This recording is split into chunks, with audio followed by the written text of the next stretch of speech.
আরে ভাই, আপনারা এমন একটা দল যে দল আন্তর্জাতিকভাবে সার্টিফিকেট প্রাপ্ত দুর্নীতিতে চ্যাম্পিয়ন ছিল নাকি 6 মধ্যে। কয়বার চ্যাম্পিয়ন হয়েছে সেটা বলবো না, আবার মাঝে মাঝে বলবেন না 5 বার হয়নি, মানে কম হয়েছে। আপনাদের সময় 1 থেকে 6 বাংলাদেশের 8 থেকে 12 মিলিয়ন টাকা আপনারা পাচার করছেন। দেখান একটা এনসিপি পাচার করছে, শুধু ফেসবুক স্ট্যাটাস দেওয়া ছাড়া আর গণবাজি ছাড়া কোনো আদালত কর্তৃক প্রমাণিত কিছু দেখাতে পারবেন? প্রমাণযোগ্য কিছু দেখাতে পারবেন? কোনো লিগাল ডকুমেন্ট দেখাতে পারবেন? আমাদের উপরে কোনো মানে রায় এসেছে আদালত থেকে যে আমরা দুর্নীতি করেছি দেখাতে পারবেন? আপনারা তো স্বীকৃত দুর্নীতিবাজ, আপনারা হাওয়া ভবন করেছেন। এবার তো হাওয়া ভবন করবেন না, এবার খাওয়া ভবন করেছে। 3 মাসে যা খাইছেন অলরেডি লাইতে পুরো অবস্থা। আমরা নাকি বলি ওনারা খুব ভালো পারফরমেন্স করতেছে, তো আমরা একটু উন্নত পারফরমেন্স একটু শুনাই। বিভিন্ন গণমাধ্যম কর্তৃক বিএনপি সরকারের 100 দিনের লেজ উপর অবস্থাটা দেখেন। সারা দেশে 100 দিনে মোট হত্যাকাণ্ড হয়েছে 1084টা, দর্শন হয়েছে 200, দর্শনের পর 14 জন শিশু হত্যা করা হয়েছে। হামে 630 জন মানে হত্যা শিকার হয়েছে। গ্যাসের দাম 12 কেজি গ্যাসের দাম 1250 টাকা থেকে গ্যাসের দাম 12 কেজি গ্যাসের দাম 1250 থেকে বাড়িয়ে 1940 টাকা করছে। বিদ্যুতের প্রতি কিলোওয়াটের দাম 1 টাকা 52 পয়সা বৃদ্ধি করছে। লিটার প্রতি অক্টেনের দাম 122 টাকা থেকে 145 টাকা করছে। প্রতি লিটার ডিজেলের দাম 102 টাকা থেকে 115 টাকা করছে। প্রতি লিটার পেট্রোলের দাম 118 টাকা থেকে 140 টাকা করছে। প্রতি লিটার কেরোসিনের দাম 114 টাকা থেকে 135 টাকা করছে। এটা হচ্ছে ওনারা যেগুলো করছে কাগজ কলমে, এগুলো অস্বীকার করতে পারবেন না, কারণ এগুলো গ্যাজেট আছে।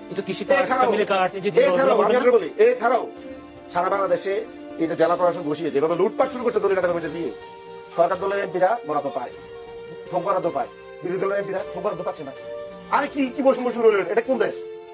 এটা তো মগের মুলুক। তো এখন তো মগের মুলুক থেকে আর মনে হয় জঙ্গলের শাসন শুরু হয়েছে। তো তুমি না সারা দেশের প্রধানমন্ত্রী, সরকারি দলের প্রধানমন্ত্রী থোক বরাদ্দ পায় সরকার দলের এমপিরা। তাহলে নিজের বসতে দিতে হবে, আমি সরকার দলের প্রধানমন্ত্রী, আমি সারা বাংলাদেশের প্রধানমন্ত্রী না। দিল্লি দলের আসনগুলো থেকে যারা এমপি হয়েছে আমি তাদের প্রধানমন্ত্রী না, ওই জনগণের আমি প্রতিনিধিত্ব করি না। কেন তাদেরকে থোক বরাদ্দ দেওয়া হলো না? কেন?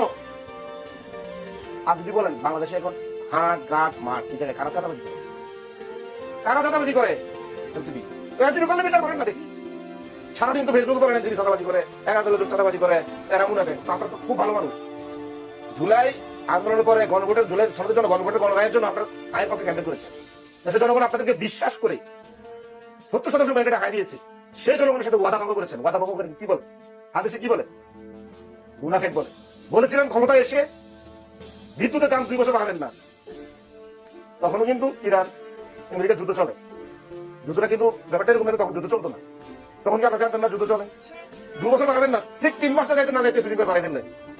এগুলো কি আমরা মুনাফিকি বলতে পারি না? তাহলে মুনাফিকের সংজ্ঞাটা আপনারা বলেন, কাদের মুনাফিক বলে? আমার কাছে সময় খুবই কম। আপনার কাছে সময় কিভাবে কম হবে? আপনি কথা বলেন, আমি শুনলাম। আপনাদের দুজনের কথা যদি আমি একা শুনি, আপনারা দুজনে মিলে